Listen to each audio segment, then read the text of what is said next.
भाइयों को जय हिंद। मैं उम्मीद करता हूँ आप लोग स्वस्थ होंगे, मस्त होंगे, आप लोग की पढ़ाई से चली होगी। आज हम देखेंगे मूल वृद्धि का प्रैक्टिस सेट नंबर 24। अब तक हम कर चुके हैं प्रैक्टिस सेट नंबर 23। ठीक है, तो चलिए शुरू करते हैं। पहला क्वेश्चन देखते हैं क्या है। मूल वृद्धि का प्रैक्टिस नंबर 24। कोई भी व्यक्ति अपने अधिकारियों कोई भी व्यक्ति अपने अधिकारों क्या है कोई भी व्यक्ति अपने अधिकारों की मांग के लिए उच्च न्यायालय से रिट या अन्य आदेश जारी कराने की मांग किस अनुच्छेद में करे। ठीक है, अनुच्छेद 256, अनुच्छेद 227, अनुच्छेद 228, अनुच्छेद 288, अनुच्छेद 228। विकल्प इसका ए सही हो जाएगा, अनुच्छेद 226। ठीक है, कोई व्यक्ति अपने अधिकारों की मांग के लिए उच्च न्यायालय से रीट या अन्य आदेश जारी करने की मांग किस अनुच्छेद में करेगा, तो अनुच्छेद 226 के अंतर्गत। ठीक है, क्वेश्चन नंबर 2 देखते हैं।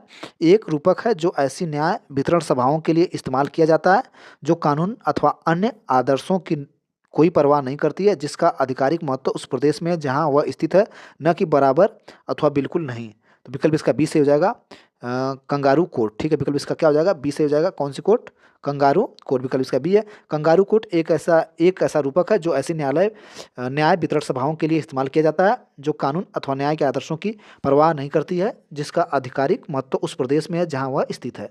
ठीक, अगला क्वेश्चन देखते हैं। Question number 3।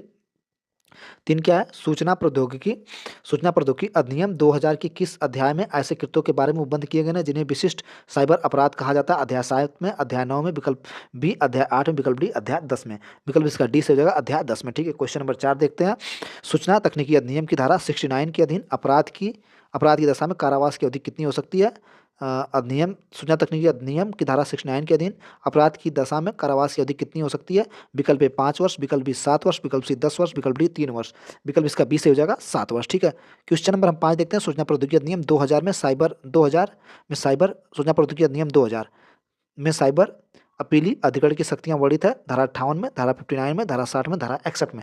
विकल्प इसका ए हो जाएगा, धारा 58 में। ठीक है, क्वेश्चन नंबर हम देखते हैं छठवां। सूचना प्रौद्योगिकी अधिनियम 2000 के तहत सूचना के अंतर्गत आते हैं कंप्यूटर क्रमदेश भी आएगा, कंप्यूटर द्वारा उद्देशित माइक्रोफोसिंग भी आएगा, डाटा भी आएगा, पाठ व कोड आएगा। उपरोक्त सभी विकल्प डी से हो जाएगा। राष्ट्रीय जांच एजेंसी की स्थापना किस वर्ष हुई थी। राष्ट्रीय जांच एजेंसी की स्थापना 2009 में हुई थी। विकल्प इसका सी सही है। क्वेश्चन नंबर हम 8 देखते हैं। राष्ट्रीय सुरक्षा अधिनियम की धारा खाली स्थान प्रभावित व्यक्तियों को राष्ट्रीय सुरक्षा अधिनियम की धारा खाली स्थान प्रभावित व्यक्तियों को नजरबंद करने के आधार के प्रकटीकरण से संबंधित है। धारा ए 7, 6, धारा 6, धारा 8, धारा 9। विकल्प इसका सी से हो जाएगा, धारा 8। ठीक है, क्वेश्चन 9 देखते हैं। सीआईडी खाली स्थान, दंगे, सालसाजी और नकली चीज़ें बनाने वाले सीआईडी की कौन सी मतलब वो ब्रांच। ठीक है, दंगे, जालसाजी और नकली चीज़ें बनाने जैसे गंभीर अपराधों की जांच करेगी। तो अपराध शाखा जो है अपराध सीआईडी की अपराध शाखा दंगे, जालसाजी और नकली चीज़ें बनाने जैसे गंभीर अपराधों की जांच करेगी। विकल्प इसका ये हो जाएगा। ठीक, अगला। विशेष न्यायाधीश की संक्षिप्त विचरण करने की शक्ति का प्रावधान भ्रष्टाचार निवारण अधिनियम की किस धारा में किया गया। धारा 6 में, धारा 7 में, धारा 8 में। विकल्प ए से हो जाएगा, धारा 6 में। क्वेश्चन नंबर 9 देखते हैं। किस धारा के अंतर्गत वरिष्ठ नागरिकों को आयकर में छूट है। अच्छा, किस धारा के अंतर्गत वरिष्ठ जो नागरिक उनको आयकर में छूट है। विकल्प इसका डी से हो जाएगा, धारा 88 के 20 में। आयकर अधिनियम 1961 की धारा 88 के 20 में 65 वर्ष या उससे अधिक आयु के व्यक्तियों की दशा में आयकर रिबेट या उपबंध करती है। ये धारा पेट्रोल अधिनियम 2005 में जो है कि ये छूट है। क्वेश्चन 12 देखते हैं। सूचना अधिकार अधिनियम 2005 में कितनी अनुसूचियां हैं। सूचना अधिकार अधिनियम में कितनी सूचियां हैं, तो इसमें जो है कि 5, 4 अनुसूची, 1 अनुसूची, 2 अनुसूची। विकल्प का डी से हो जाएगा, 2 अनुसूची। सूचना अधिकार अधिनियम 2005 में कितनी अनुसूचियां हैं, तो 2 अनुसूची हैं। क्वेश्चन नंबर 13 देखते हैं। सूचना आयुक्त को पद ग्रहण से पूर्व शपथ लेना आवश्यक है, आवश्यक नहीं है। राष्ट्रपति चाहे तो आवश्यक है, नियुक्ति करने वाली समिति चाहे तो आवश्यक है। 13 का विकल्प हमारा ए से हो जाएगा, आवश्यक है। ठीक है, सूचना आयुक्त पद ग्रहण करने से पहले क्या है, शपथ लेना आवश्यक है। ठीक है, विकल्प ए से हो जाएगा। क्वेश्चन नंबर 14 देखते हैं। सूचना का अधिकार अधिनियम में कुल कितनी धाराएं हैं। 25 हैं धाराएं, 30 हैं, 31 हैं, डी 32 धाराएं। विकल्प इसका सी से हो जाएगा, 31 धाराएं। ठीक है, 15 देखते हैं। गिरफ्तार व्यक्ति को गिरफ्तारी के कारण जानने का अधिकार भारतीय संविधान के किस अनुच्छेद के अधीन प्राप्त है। अनुच्छेद 22 ए के, अनुच्छेद 23 ए के, अनुच्छेद 22 के 5 के, अनुच्छेद 20 के फर्स्ट के। ठीक है, तो 15 का विकल्प हमारा ए सही हो जाएगा, अनुच्छेद 22 के ए के। ठीक है, भारतीय संविधान का अनुच्छेद 22 कुछ दशाओं में गिरफ्तारी से निरोध का संरक्षण उपबंध करता है। अनुच्छेद 22 फर्स्ट के अनुसार गिरफ्तार व्यक्ति को गिरफ्तारी कारण यथाशीघ्र अवगत कराए बिना अभिरक्षा में निरुद्ध नहीं किया जाएगा या अपनी रुचि के विधि व्यवसायी से परामर्श करना और प्रतीक्षा करने के अधिकार से वंचित नहीं रखा जाएगा। क्वेश्चन नंबर 16 देखते हैं। 16 क्या हमारा है। 16 राष्ट्रीय मानवाधिकार आयोग को अपने अन्वेषण दल में राष्ट्रीय मानवाधिकार आयोग को अपने अन्वेषण दल में कौन कौन होंगे?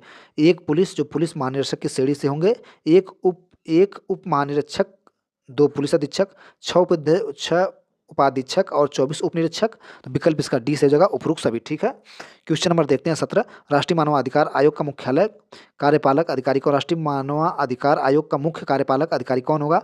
तो इसका विकल्प ए से हो जाएगा, आयोग का महासचिव होगा। ठीक है। अगला क्वेश्चन देखते हैं। अवैध रूप से अर्जित संपत्ति की पहचान उपबंधित है। धारा 58 के ए में, धारा 58 के ई में, सी देखते हैं धारा 558 की एफ में, डी देखते हैं धारा 58 के जी में। विकल्प इसका बी से हो जाएगा, धारा 58 के ई में। ठीक है। वन्य जीव संरक्षण अधिनियम के अंतर्गत शिकार को निषिद्ध किया गया है। धारा 7 में, धारा 8 में, धारा 9 में, धारा 10 में। विकल्प इसका 19 का सी से हो जाएगा, धारा 9 में। क्या है? वन्य जीव संरक्षण अधिनियम 1972 धारा 9 के अनुसार कोई व्यक्ति अनुसूची 1, 2, 3, 4 में विनिर्दिष्ट किसी वन्य प्राणी की हत्या या मारता पीटता है तो उसका जो है कि उपबंध इतने में किया गया है। ठीक है। क्वेश्चन नंबर हम 20 देखते हैं। भारत में गैर परंपरागत ऊर्जा स्रोत विभाग की स्थापना हुई थी। भारत में गैर परंपरागत ऊर्जा स्रोत विभाग की स्थापना हुई थी 1982 में। विकल्प इसका ए से हो जाएगा, 1982 में। ठीक है। क्वेश्चन नंबर 21 देखते हैं। पर्यावरण संरक्षण अधिनियम के नियम या आदेश के उल्लंघन के लिए कारावास की अवधि कितनी होगी? 1 वर्ष तक की, 2 वर्ष तक की, 3 वर्ष तक की, 5 वर्ष तक की। विकल्प इसका डी से हो जाएगा, 5 वर्ष तक की। ठीक है। अगला क्वेश्चन देखते हैं। यातायात प्रतीक इस यातायात प्रतीक चिन्ह का क्या अर्थ है? तो इस यातायात प्रतीक चिन्ह का अर्थ है, विकल्प सी से हो जाएगा, टी जंक्शन। ठीक है। क्वेश्चन नंबर 23 देखते हैं। मादक द्रव्य का सेवन करने वाले मोटरयान चलाने पर, मादक द्रव्य का सेवन करके मोटरयान चलाने पर कितने माह की सजा हो सकती है? तो मोटर यान अधिनियम 1988 की धारा 1988 धारा 185 के अनुसार मादक द्रव्य का सेवन करने वाले को लिए 6 माह। ठीक है। विकल्प इसका ए से हो जाएगा, 6 माह तक सजा हो सकती है। क्वेश्चन नंबर 27 देखते हैं। 24 देखते हैं। मोटर वाहन अधिनियम के अंतर्गत लाइसेंस रद्द किए जाने से संबंधित प्रावधान है। धारा 13 में, धारा 15 में, धारा 16 में, धारा 17 में। विकल्प इसका सी से हो जाएगा, धारा 16 में। ठीक है। क्या मोटर वाहन अधिनियम के अंदर लाइसेंस रद्द किए जाने संबंधित प्रावधान है? अनुसूचित जाति अनुसूचित जनजाति अधिनियम के तहत विधि और व्यवस्था तंत्र द्वारा निवारक कार्रवाई का प्रावधान है। धारा 15 में, धारा 16 में, सी धारा 17 में, डी धारा 18 में। विकल्प इसका सी से होगा, धारा 17 में। क्वेश्चन नंबर देखते हैं 26। किशोर न्याय बालकों की देखरेख संरक्षण अधिनियम 2015 के अधीन बाल कल्याण समिति गठित करने की शक्ति किसके पास है? केंद्र सरकार के पास, राज्य सरकार और उच्च न्यायालय के पास। विकल्प इसका बी से हो जाएगा, राज्य सरकार के पास है। ठीक। क्वेश्चन 27 देखते हैं। घरेलू हिंसा से संरक्षण अधिनियम के प्रावधान अंतर्गत व्यथित व्यक्ति प्रतिकार प्राप्ति का हकदार है। अंतोष में अंतर्निहित प्रतिकार, केवल अंतोष ही मिलता है। और सी है अंतोष के अतिरिक्त प्रतिकार। विकल्प इसका सी से हो जाएगा, क्या? विकल्प इसका सी से हो जाएगा, अनुतोष के अतिरिक्त प्रतिकार। अगला क्वेश्चन देखते हैं। अब 28। अपराध अन्वेषण में डीएनए टेस्ट क्या सिद्ध करता है? अपराधी की आकृति, ठीक, अपराधी की संभावित लंबाई, जैविक साक्ष्यों में अपराधी की पहचान। विकल्प इसका सी से हो जाएगा। जब डीएनए टेस्ट होता है किसी अपराधी का, फिंगरप्रिंट के माध्यम से जैविक साक्ष्यों की अपराधी की पहचान की जाती है, जिसमें बलात्कार और हत्या के मामले में ये अति आवश्यक, जिसमें अपराधी के बाल, नाखून, वीर्य आदि से होने वाले या न होने वाले की पुष्टि की जाती है। क्वेश्चन नंबर 29 देखते हैं। गिरफ्तार व्यक्ति की शिनाख्त से संबंधित धारा है। तो गिरफ्तार व्यक्ति की शिनाख्त से धारा 54। विकल्प इसका बी से हो जाएगा। ठीक है। अगला क्वेश्चन देखते हैं 30। भारतीय न्याय संहिता की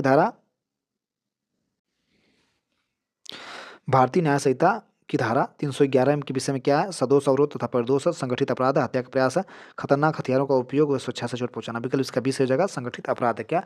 भारतीय न्याय संहिता 2023 की धारा 111 में। ठीक, संगठित अपराध। क्वेश्चन नंबर 31 देखते हैं। आपराधिक षड्यंत्र की परिभाषा बीएनएस में दी गई है, धारा 46 में, धारा 61 में। विकल्प बी इसका सही होगा, धारा 61 में संगठित आपराधिक षड्यंत्र की परिभाषा दी गई। क्वेश्चन नंबर देखते हैं 32। बचाव के लिए क्या है?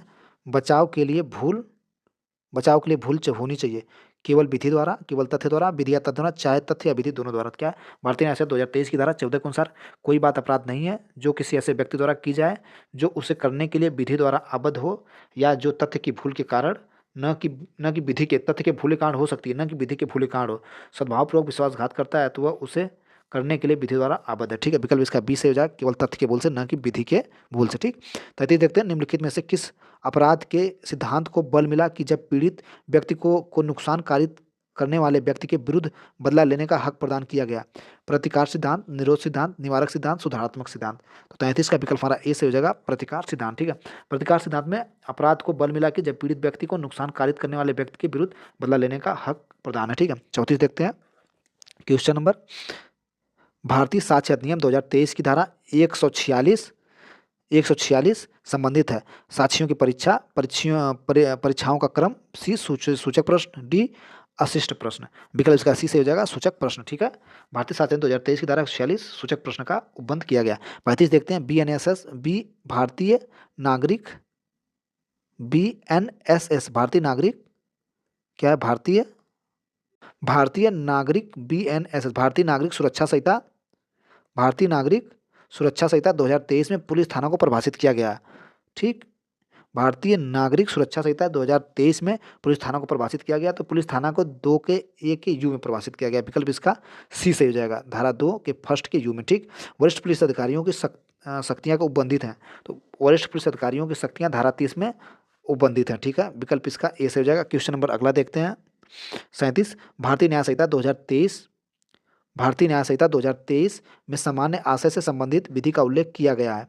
धारा 32 में, धारा 34 में, धारा 3 के 5 में, धारा 3 के 6 में। विकल्प इसका सी से हो जाएगा, धारा 3 के 5 में। क्या उल्लेख किया गया है? सामान्य आशय से संबंधित विधि का उल्लेख। भारतीय न्याय संहिता 2023 का अध्याय 2 संबंधित है दंड से, बी साधारण अपवाद से, सी दुष्प्रेरण से, डी आपराधिक षड्यंत्र से। विकल्प इसका ए से हो जाएगा, दंड से। भारतीय न्याय संहिता 2023 में कितने प्रकार के दंड का उपबंध किया गया?